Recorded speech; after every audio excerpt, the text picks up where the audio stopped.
శివ పార్వతులేమో ఈ దంపతులనిపించాలి ప్రతి సంసారంలోనూ మా కథలే వినిపించాలి.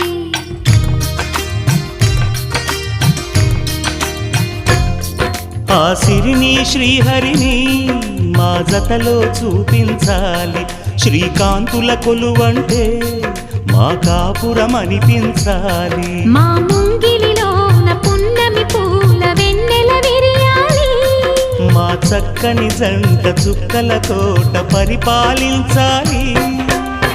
కలలో ఇలలో ఏ కన్నెకి ఇలాంటి పతి రాడనిపించే వరుణ్ణే వరముగా ఇవ్వండి.